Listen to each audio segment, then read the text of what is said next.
भारत में जब भी इतिहास की बातें होती हैं तो ताजमहल, खजुराहो, महाबलीपुरम जैसे कई अद्भुत स्मारकों का नाम लिया जाता है।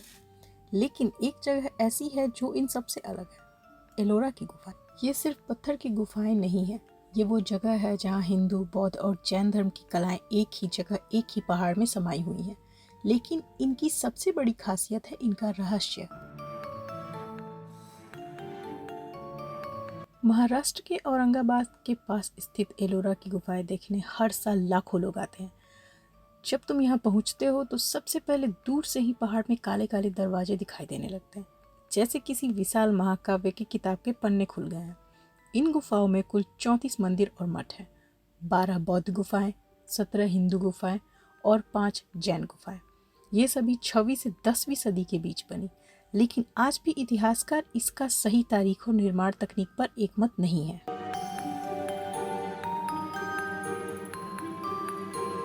इन गुफाओं का सबसे बड़ा अजूबा है गुफा नंबर 16, कैलाश मंदिर। जब कोई पहली बार कैलाश मंदिर देखता है तो उसकी आंखें खुली रह जाती हैं। यह मंदिर कोई साधारण गुफा नहीं है, बल्कि एक पहाड़ को ऊपर से नीचे काटकर निकाला गया पूरा मंदिर परिसर है। कल्पना करो, एक 200 फीट ऊंचा पहाड़। कारीगरों ने उसमें कोई सुरंग नहीं बनाई, कोई ईंट नहीं जोड़ी। उन्होंने ऊपर से काटना शुरू किया और पूरा मंदिर ही बाहर निकाल दिया। नक्काशी ऐसी कि जैसे पत्थर नहीं, मोम तरासा हो। इतिहासकारों का मानना है कि कैलाश मंदिर के निर्माण में 4 लाख टन पत्थर हटाए गए। सोचो, बिना मशीन, बिना क्रेन, बिना लाइट, सिर्फ हथौड़े, छेनी और मानवीय मेहनत से ऊपर से काटते हुए ऐसा मंदिर बनाना जिसमें कोई गलती न हो, वरना पूरा पत्थर खराब हो सकता था। इसकी ऊंचाई 32 मीटर, लंबाई 78 मीटर और चौड़ाई 46 मीटर है। यह दुनिया का सबसे बड़ा मोनोलिथिक मंदिर है। एलोरा के स्थानीय लोग आज भी एक कहानी सुनाते हैं।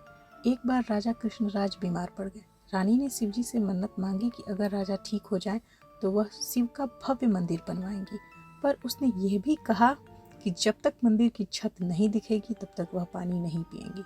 अब कारीगर परेशान थे, मंदिर बनाने में तो सालों लग जाते। तब एक शिल्पकार ने कहा, मैं ऐसा मंदिर बनाऊंगा जिसमें छत सबसे पहले दिखे। तब उसने ऊपर से काटना शुरू किया। रात भर पत्थर तरासे, सुबह होते ही छत दिखी और रानी का व्रत टूट गया।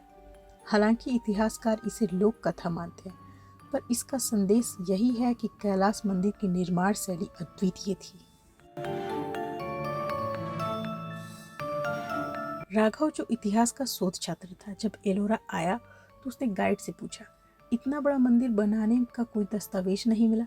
गाइड ने सिर हिलाया, नहीं साहब, किसी भी गुफा में ऐसा कोई लेख या ताम्रपत्र नहीं मिला जिसमें लिखा हो कि इसे किसने बनाया, कैसे बनाया। कुछ छोटे शिलालेख हैं, लेकिन इसकी इतनी परियोजना का पूरा विवरण नहीं है। सोचो, इतना बड़ा कार्य पर इतिहासकारों में खामोशी। क्या इस ज्ञान को जानबूझकर छुपाया गया या समय की धूल में सब खो गया?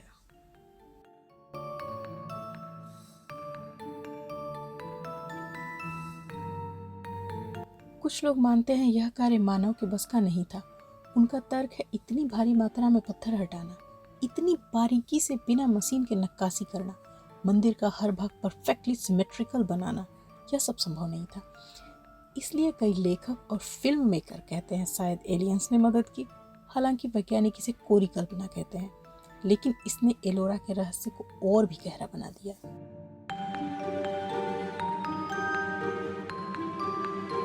राघव गुफा नंबर 10 में गया, जो बौद्धों की है। वहाँ एक बड़ा हॉल था। उसने ताली बजाई, उसकी गूंज चारों तरफ फैल गई। गाइड ने कहा, ये हॉल इस तरह से बनाया गया है कि जब भिक्षु जाप करे तो उनकी ध्वनि कई गुना बढ़ जाए। इससे ध्यान लगाने में मदद मिलती थी। यही अकॉस्टिक डिजाइन आज भी वैज्ञानिकों को हैरान करता है। सोचो, 1500 साल पहले के लोग ध्वनि विज्ञान और वास्तु का ऐसा उपयोग करते थे जो आज भी इंजीनियरों के लिए स्टडी का विषय है। एलोरा की सबसे सुंदर बात ये है कि यहाँ हिंदू, बौद्ध और जैन मंदिर साथ साथ है। कोई दीवार नहीं, कोई सीमा नहीं, सब अपने अपने देवी देवताओं का पूजा करते थे, लेकिन एक दूसरे के अस्तित्व को सम्मान भी देते थे। यहाँ एक जैन मंदिर में खड़ी नक्काशी, बौद्ध गुफा में ध्यानमग्न बुद्ध, कैलाश मंदिर में रावण द्वारा कैलाश उठाने की मूर्ति, सब एक साथ मिलकर एक ही संदेश देते हैं। धर्म अलग हो सकते हैं, लेकिन सृजन और कला की भाषा एक होती है। कुछ शोधकर्ता मानते हैं कैलाश मंदिर और बाकी गुफाओं को सिर्फ पूजा के लिए नहीं बल्कि ऊर्जा केंद्र के रूप में बनाया गया था। मंदिर का डिजाइन, उसका जियोग्राफिकल लोकेशन, उसके शिखर की आकृति, सब कुछ ऐसा है जिससे सकारात्मक ऊर्जा का प्रवाह होता है।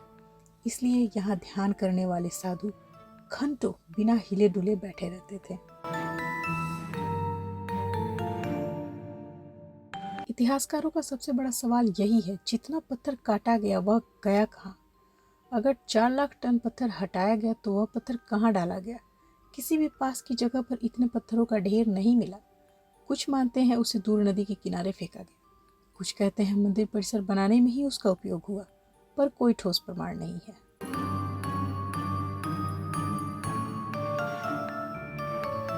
राघव वापस लौट रहा था। सूरज ढल रहा था। कैलाश मंदिर के शिखर पर सुनहरी रोशनी पड़ रही थी। उसने सोचा, क्या कोई ऐसा दिन आएगा जब हमें यह रहस्य पूरी तरह पता चलेगा, या फिर ये रहस्य ही इस जगह की सबसे बड़ी खूबसूरती है। उसने मंदिर की ओर देखा और ऐसा लगा जैसे मंदिर खुद कह रहा हो, मैं पत्थर हूँ पर मेरी आत्मा ज्ञान से बनी है। कोई तो होगा जो एक दिन मेरे हर प्रश्न का उत्तर खोज लेगा। एलोरा की गुफाएं सिर्फ पुरातत्व स्थल नहीं बल्कि हमारे पूर्वजों की प्रतिभा, साधना और विशाल दृष्टि का प्रमाण है। हर बार जब कोई यहाँ आता है वह एक सवाल अपने दिल में लेकर जाता है, क्या इंसान वाकई इतना सक्षम था, या फिर यहाँ कोई ऐसा रहस्य छुपा है जो हमारी सोच से भी परे है। यही सवाल इस जगह को महारहस्यमय और अद्भुत बनाता है।